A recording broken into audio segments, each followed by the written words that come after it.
Hello and welcome back to the Audience Podcast. I'm your host, Craig Hewitt from Castos. In this episode, I'm joined by Tom Webster from Triton Digital. Triton Digital runs the annual Infinite Dial survey in the US that is really the landmark survey to give quantitative data around kind of the state of podcasting. What type of shows people are listening to, what ages, what demographics, and kind of where podcasting is going every year. We covered some of the results of the U.S. Infinite Dial survey earlier this year in a previous podcast, but in this episode, Tom and I talk through what impacts coronavirus and the COVID pandemic has had on podcasting, as well as some of the lasting effects that he thinks that this change in many of our lives will have on podcasting, on advertising, and on our listeners' behaviors as they pertain to our shows. Tom is really a great resource to kind of get a different lens and perspective on podcasting than many of us have in our daily podcasting lives. So I hope you enjoy this episode with Tom Webster from Triton Digital. So Tom, I listened in on the Infinite Dial survey earlier this year, and then I think for a lot of us, we were in the midst of our worlds getting kind of turned upside down by coronavirus. And I think that's a kind of apropos place to start the discussion a bit, is kind of from that time in March with the Infinite Dial survey talking about kind of online audio or podcast consumption and patterns, what you all have seen in terms of the data from the industry changing with quarantine and confinement and coronavirus. What a rich topic, Craig, I have to tell you, because nothing is monolithic in looking at media or even looking at media research. I mean, things are always in constant churn. And when we all started kind of locking down into quarantine, there were some people saying, well, this is going to be great for podcast listening because we're all going to be home with nothing else to do but listen to podcasts. And way back at the beginning of March, or middle of March, I guess, I challenged that because a couple of things were going to happen. Number one, our commutes were going to go away. Number two, we're going to be working at home, but our habits are going to be very, very different now. We're going to have people around us. And a lot of people like to listen to podcasts with earbuds in. And if you're now home working with your significant other, or for many of us with children, since we're all homeschool teachers now, that podcast time was going to get cut into, right? I think that's only natural. And I think the analogy that I like to use anytime there's a disruption like this, some kind of discontinuous historical event, a superstorm or a global pandemic, the media consumption is like a snow globe, and this will shake it up, and the flakes will settle, and they're going to settle in different places. And some of those flakes are not going to go back to where they were, and some of them are going to. But I'll pause there. I mean, we have absolutely seen some differences in consumption patterns and even in content types. I'll touch on maybe the few things that I've seen and kind of get your impression of to whether they're accurate or not, and we could riff on this a bit. But, you've heard listenership data from places like PodTrack down in the 20% range for the shows that they track maybe. And from a content perspective, you've seen a lot more kind of news-style shows coming out and maybe shorter episodes. People wanting to, like you're saying, consume that information, but they have less time, so they want really concise and actionable information, particularly around kind of what's going on in all of our lives right now. Is that kind of accurate on those two fronts, do you feel? Yeah, entities like PodTrack and some of the other charts that track the downloads of participating companies, I think they only tell part of the story. We at Edison, we have a quarterly product called the Podcast Consumer Tracker, and we're literally interviewing podcast listeners every single day. It's a large sample, large-scale study of what people are actually listening to as opposed to downloads. And what we saw in terms of the reach of podcasting and kind of consumption was indeed a dip at the beginning. And, for the first few weeks of the pandemic, everybody's habits got upended. Nobody knew what to do. We all thought we were going to learn French. We all thought we would watch everything on Netflix.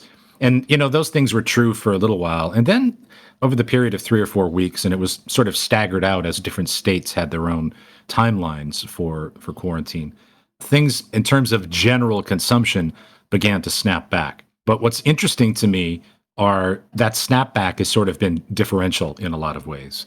Again, because we're not commuting anymore, the times in which we listen to podcasts have changed. And I think I know there's more smart speaker consumption. And so, for those Americans that own a smart speaker, the types of content that are particularly well suited to that, well branded skills, shorter pieces of content, I think have done fairly well. I think you've seen that in some of what NPR has done, for instance. I think they've capitalized on that fairly well. And then there have been some interesting content variables over the course of this. At the very beginning, there was a real flight to news, and you could look at the number and say overall news consumption was up. But that masked a lot of churn underneath the surface. And what you saw underneath the surface of that was a group of people who were just sort of nuts about news. They wanted to know everything they could. And then there was another group of people that ran away from it because it's just bad. And so all of that sort of evened out into some gains for news. And then the only thing that really sort of declined early on, but even that's come back, is sports. And certainly the month of March and part of April were very tough on sports and sports podcasts. But, you've had the NFL draft, you've had The Last Dance, you've had any number of events. And to paraphrase Jeff Goldblum in Jurassic Park, sports will find a way. And it's sort of come roaring back in a lot of ways. So, but the interesting thing to me, Craig, is what habits are going to stick when things go back to some semblance of where they were before, and what habits are not going to stick. And I think that's an open question. Yeah, that was something I would love to get your take on is, which of those snowflakes are going to go back to where they were before and which are going to land on our noses as we go forward from here? That's a really good question. The commute is, of course, a variable. And we do see the percentage of Americans who listen to podcasts in their vehicle is higher than the percentage of Americans who have sort of an integrated, in-dash entertainment and information system. So people are finding a way to listen to podcasts, whether that's through a USB connection or Bluetooth or, God forbid, wearing headphones while you're driving. Don't do that. But, as people have gotten, I think, hooked on new podcasts, they may want to continue listening to those podcasts. And that may take the place of, it may be in the car, that may be at lunch break, who knows? I think one of the things that we tracked, for instance, early on during the course of the quarantine, there was a bit of a decline in audiobook consumption because we also track audiobooks and pretty much any kind of audio. And once we sort of broke that down with some survey research and a little bit of qualitative, that kind of made sense to us because audiobooks, more than any other kind of medium, are sort of a medium for me time, that time that no one else has any demands on you. And what we learned during the quarantine was that even though we're not going to work, the demands on us are enormous. And the pressure to sort of always be at work and always be a parent and all of these things actually meant a decline in me time. And I think that will apply to the podcasts maybe that we have considered me time or guilty pleasure.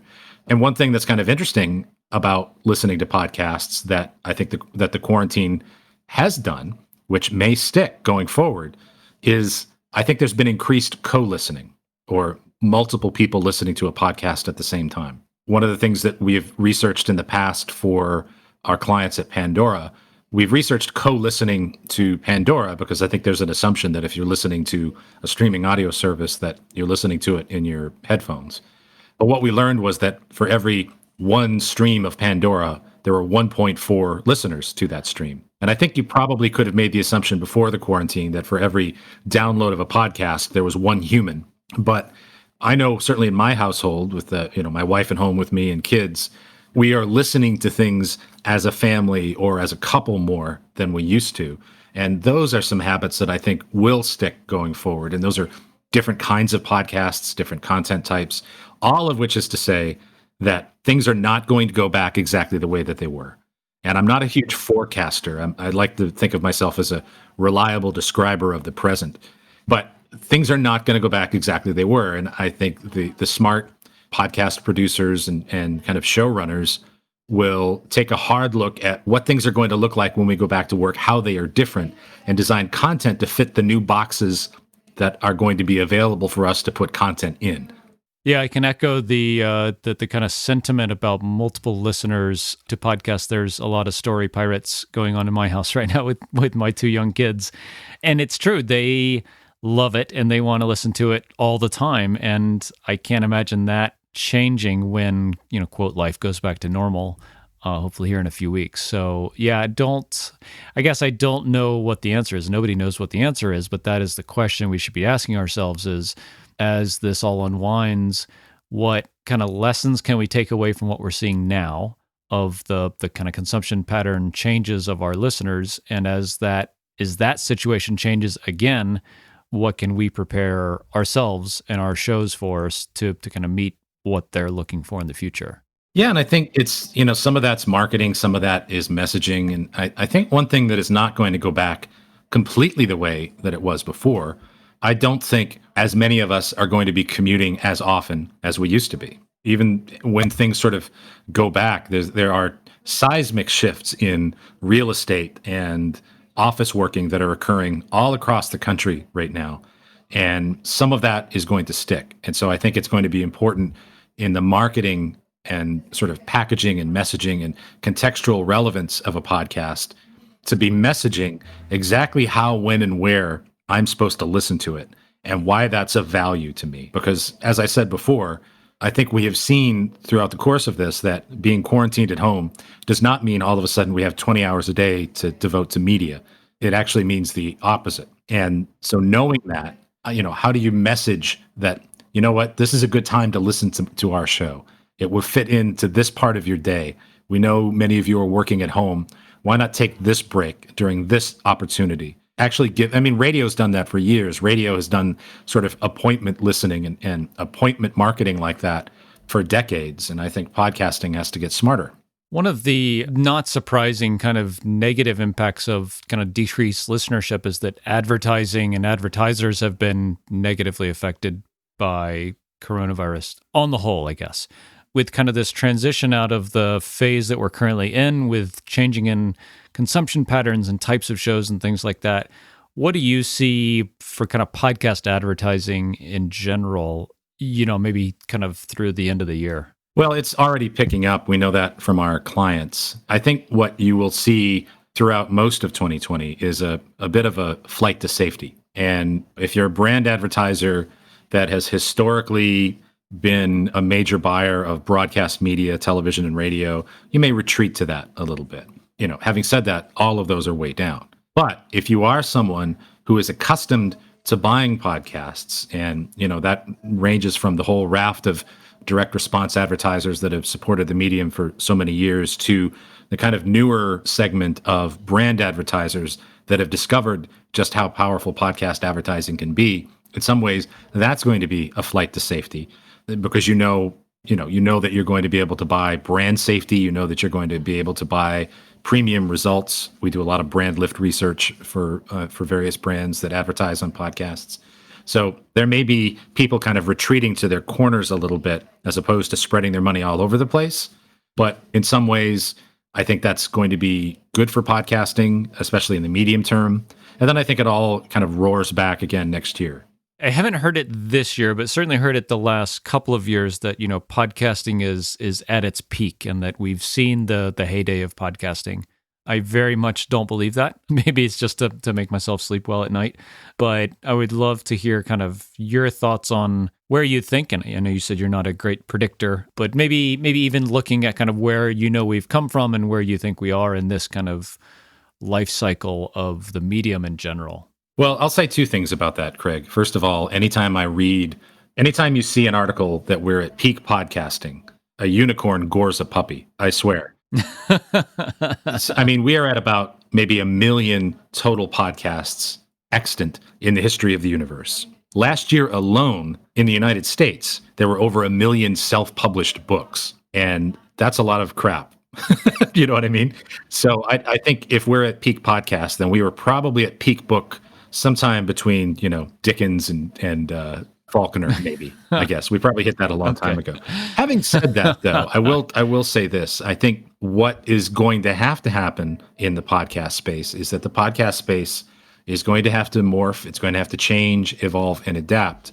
And much of what we may think of as a podcast 3 years from now is not necessarily what we would have thought a podcast was 3 years ago. And there's a lot of received wisdom in this space about what does and what doesn't constitute a podcast. But the facts of the matter are that many of the biggest podcasts in America are that big because they're on YouTube and are that big because they're on Spotify and a whole host of platforms where they're technically not podcasts at all. And so what I prefer to think of is that, we are in the middle of a renaissance of spoken word audio content. And you can get hung up on the podcast version of that, or you can focus on doing a great show. And the podcast is simply the downloadable RSS formatted version of that show.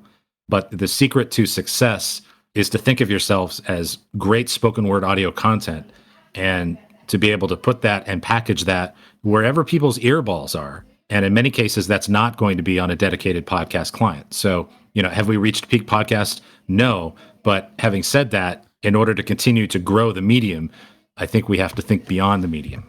Do you see many shows have a kind of near-term negative effect when they go to make that transition? So, for instance, there will be people listening to this that do not have their podcasts on YouTube or have not done full transcriptions of their podcast to put them on their own WordPress site or something like that. Have you seen people doing that and kind of diluting their audience or kind of alienating their core fan base or anything like that? Anything that folks listening is saying, wow, I need to kind of adapt and get my show ready for kind of what's coming? Anything that they should really be aware of as they're going through that process? No, I think the smartest thing you can do is to make content that suits the medium where it's distributed. I've often said this, and I think I've said this for 2 years in a row now during my keynotes at Podcast Movement. Every time I hear on a podcast, subscribe to us on iTunes or subscribe to us wherever you get your podcasts, it's like a cry for help. Because one thing we know from our research is that many, many people are listening to podcasts on Spotify. Well, you don't subscribe to a podcast on Spotify. Many, many people are watching podcasts on YouTube. It's why Rogan is by far the biggest show in America. Well, that's not what you do there either, right? You can just say, click below and subscribe to my channel. It's a very easy tweak to make the content suit the platform that it's being distributed on. We would see a lot better results than this kind of subscribe to us on this laundry list of podcast apps.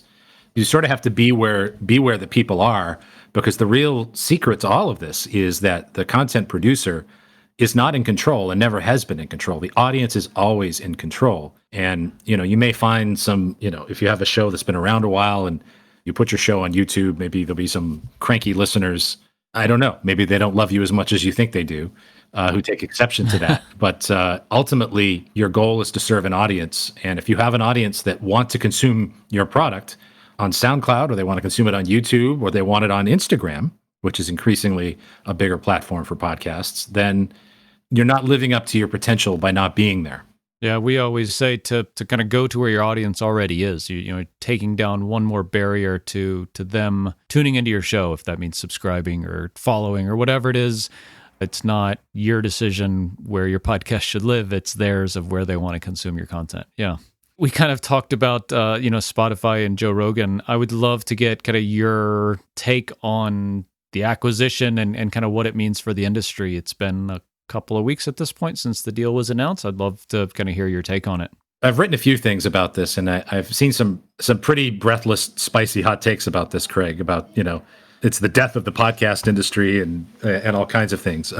It's not money or religion or politics, so we can talk about it, though, right? 100%. But it's close, yeah, I think. So just sort of looking at this from the top down, the Joe Rogan Show in our podcast consumer tracker study is the number one podcast in America, and it's not even close with the total population. And if you look at men only, number two is way in the rearview mirror of the Joe Rogan Show. So we are talking about an exception to any rule that you might float around. It is a ginormous show.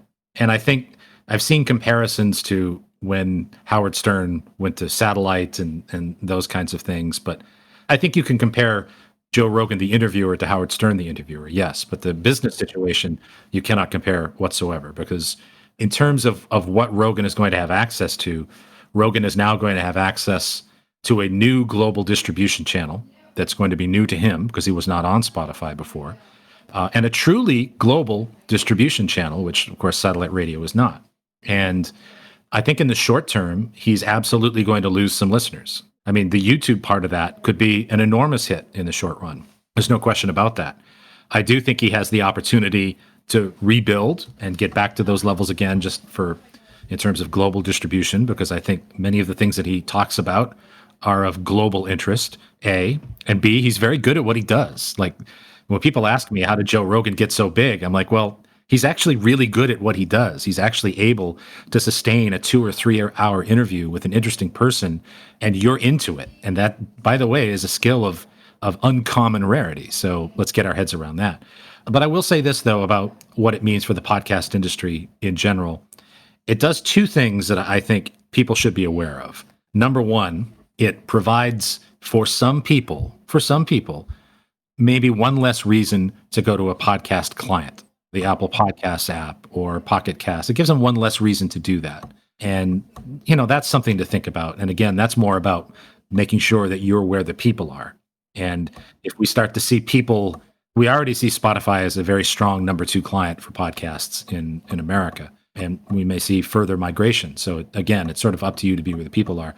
But from an advertising standpoint, the one thing that Spotify and the other streaming platforms give you, they give you kind of far better metrics in terms of who listened to the show and who is this person who listened and how can we target that person? How can we get attribution for our advertising? Because Spotify is a closed system, it has access to that data in ways that content producers don't typically have when they're using, just the Apple Podcast app or even YouTube for that matter. So that is, I think, appealing to advertisers. So it's important, I think, for the podcast industry to continue to innovate metrics, to continue to innovate ways to not invade people's privacy, but provide safety and surety. Because I can tell you the number one thing that every media buyer and every agency person who buys podcasts, they all have the same goal. Don't get fired. Nobody wants to get fired. And being able to put your medium in a way that you can track how it's doing, put your money in a medium that allows you to track how it's doing compared to putting it into a medium that doesn't quite allow you to track as well how it's doing, that could again be a flight to safety for a media buyer. So there are all kinds of ramifications here, but ultimately it's good to see money poured into the space. Money poured into the space brings interest, brings attention, brings more money, and brings investment into content, which is what's going to make the medium grow. And my God, that was a long answer. Yeah, no, that was great, and I absolutely agree that for me the kind of one thing that this surely does is brings legitimacy to a lot of what podcasting does. $100 million is no small chunk of change, and call the deal what you will. I think it's an enormous investment in media and in a person and a brand by a very established player. So I think that for me, that's the best part of it for, a participant of the industry. And I think for all the content creators out there, it says, hey, I could do that too.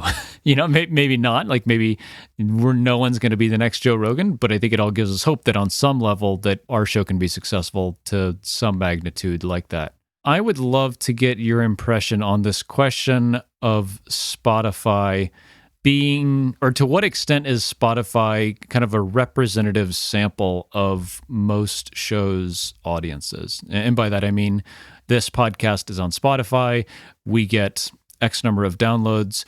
If I were able to kind of infer things about the listener behavior of an episode, playback duration and time of day and things like that, do you think that transfers over to most of the other listeners of my show, or is it maybe not always? I'll say two things about Spotify, and I'll be clear here. They're a client of ours. Number one, they attract a younger listener, but that's sort of a double-sided sword, because number one, they attract a younger listener, but number two, Spotify single-handedly has grown podcasting in the 12 to 34 demographic, and we have ample evidence of that, because podcasting used to be really primarily centered 25 to 44, or even 35 to 49 in this country. And the fastest growing demographics in podcasting for the past 2 years have been 12 to 34. And we have ample evidence that it's because Spotify has promoted podcasts in their platform to their younger audience. So, yes, know that if you're looking at your data from Spotify, it's, it may be a younger audience than the audience that you're getting in another platform, but it's also helping you grow that audience. But the other thing I will say is that whether you view that as a detriment or a positive, you at least know it because you can get that data from Spotify. From an advertiser's perspective, you touched on the fact that, advertisers might be kind of going to a platform like Spotify where they can get more data and be more sure of things. On the kind of rest of the open platform, Apple Podcasts and Stitcher and Google and all the million third-party apps like Overcast that pull mostly from Apple, that kind of transparency doesn't exist. And you mentioned privacy. I know that that's probably the reason a lot of these platforms don't report more of that data back to either us as hosting platforms or to our customers who are the content creators.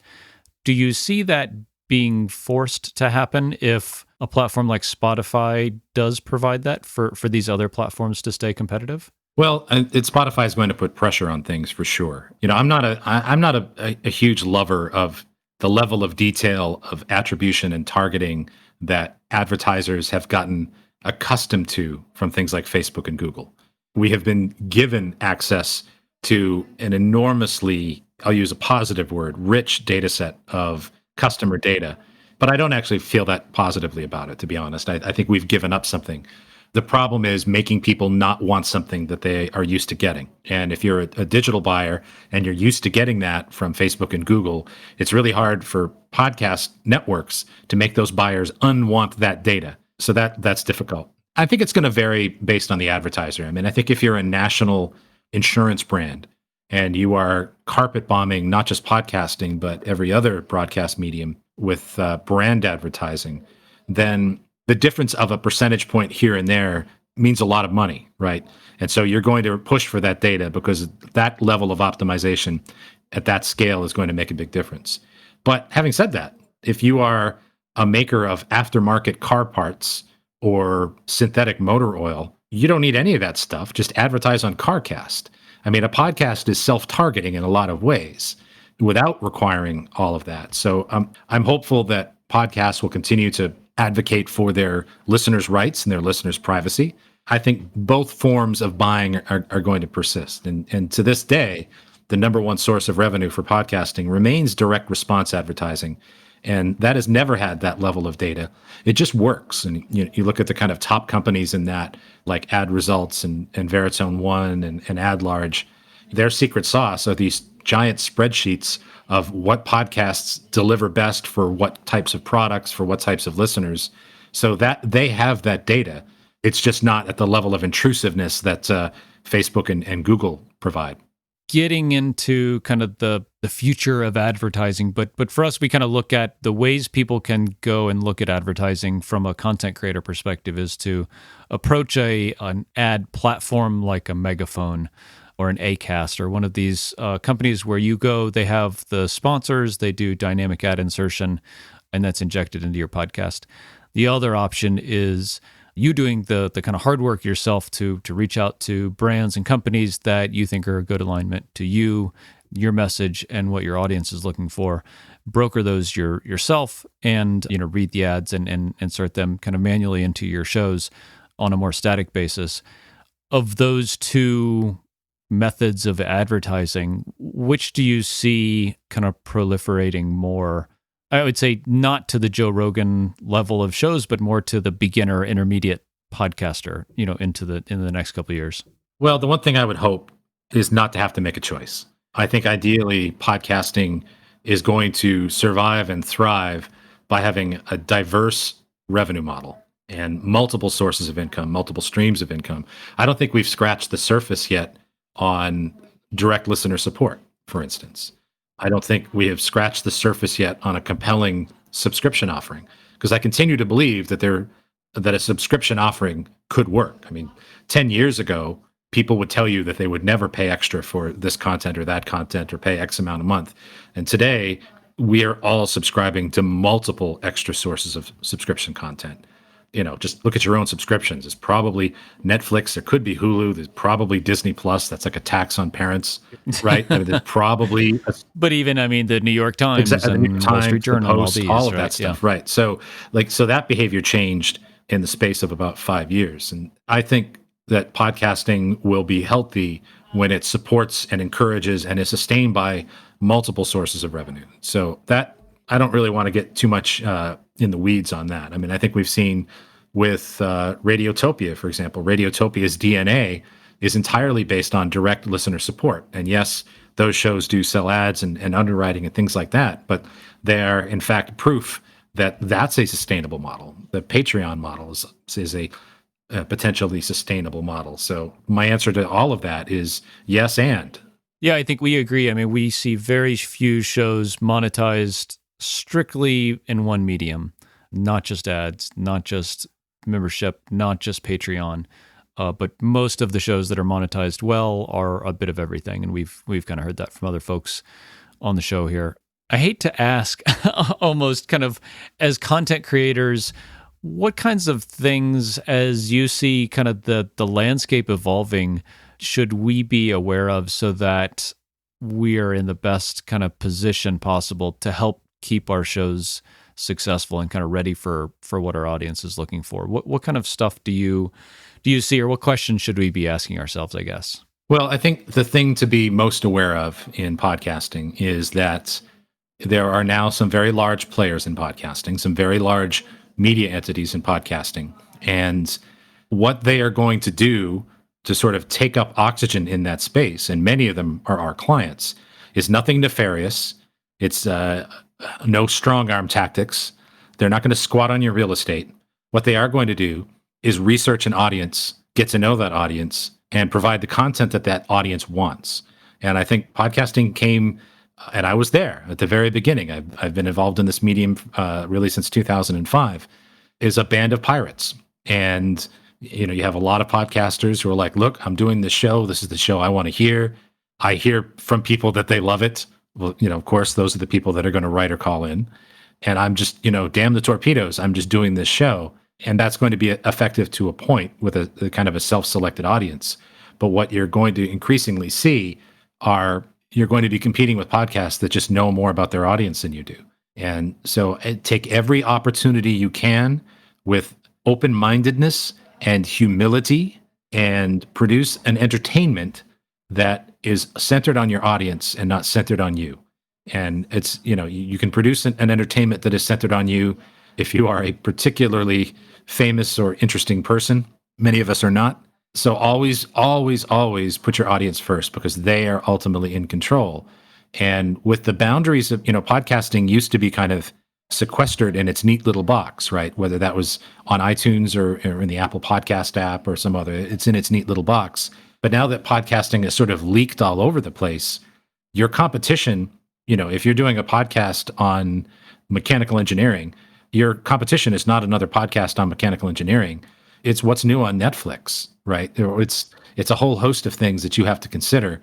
How are you going to stay relevant in that? And I'm suggesting that you can, but you have to be observant and curious and believe to your core that you don't know everything about your audience. I'm sitting here nodding as you're saying this, thinking back to our conversation with Jack Resider, where, he just did a ton of audience research and got feedback on his show directly from his audience, and I think still does, even though he's a hugely successful podcaster at this point. And I think that's a lesson for all of us, is that even kind of once you get some degree of traction, maybe that feedback and that audience polling and that iterative process becomes even more important to further kind of hone in on providing exactly what our audience is looking for. And for me, I think this is like an easy thing to do badly, but a really hard thing to do really, really well. And like you said, be really open and honest with yourself about how well you're doing this. It's easy to say, yeah, I listen to my audience and I'm creating what they want. But I think a lot of us lie to ourselves to an extent about the degree to which we do that. 100%. And I think building a relationship with an audience it's a courtship. And you are not going to get to home plate on the first date. And that's what I see a lot of people try to do with their outreach methods and things like that. Focus on step-by-step little value exchanges. What little thing can I give people to get this one little piece of information? Not, please take my 20-minute survey. What are the sort of little microtransactions where you're providing some value, people are sharing a little bit, so that you're continually, to abuse my baseball analogies, just continually getting to first base over and over and over and building that courtship. I think the people that will give you that sort of depth of information and relationship and connection with the show right away are not typical. They're not really representative of your normal listener. Tom, this is really awesome. Thank you so much for sharing so much awesome insight with us here about kind of the industry and where you see it going and what we've been through recently. For folks that want to kind of check out more about what you guys do and get access to the research, where's the best place? EdisonResearch.com is where all of our published research lies. Best place to reach me is on Twitter. I'm on Twitter at Webby2001, which made sense back in the AOL days. And I also have a newsletter about podcasting and the audio industry that's at tomwebster.substack.com, which is called I Hear Things.